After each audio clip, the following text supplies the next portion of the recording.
Évangile de Jésus-Christ selon saint Luc. En ces jours-là, Marie se mit en route et se rendit avec empressement vers la région montagneuse, dans une ville de Judée. Elle entra dans la maison de Zacharie et salua Élisabeth.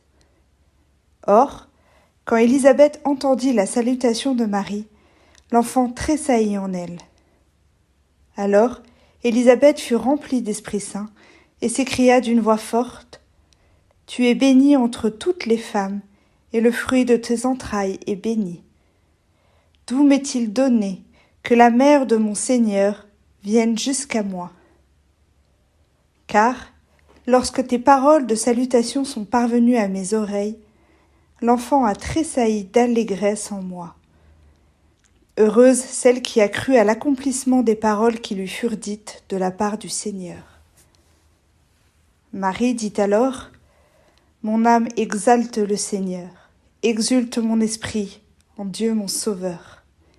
Il s'est penché sur son humble servante. Désormais tous les âges me diront bienheureuse. Le Puissant fit pour moi des merveilles. Saint est son nom. Sa miséricorde s'étend d'âge en âge sur ceux qui le craignent. Déployant la force de son bras, il disperse les superbes.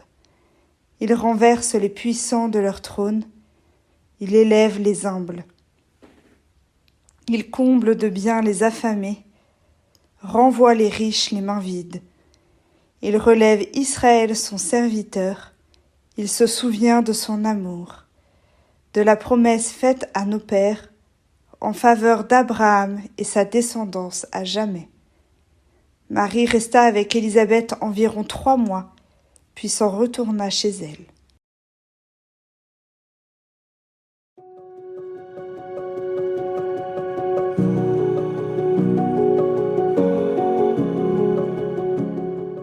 Là où est Jésus, là est également Marie, sa mère.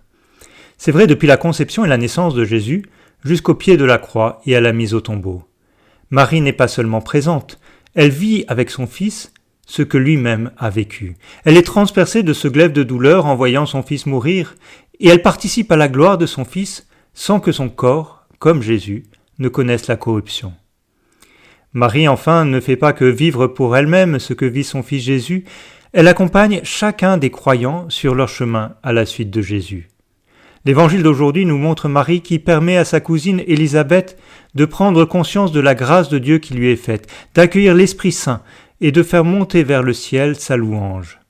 La fête de l'Assomption peut alors être pour chacun de nous, comme pour Élisabeth, une belle occasion de choisir de cheminer de nouveau avec Marie, notre Mère du ciel, à la suite de Jésus.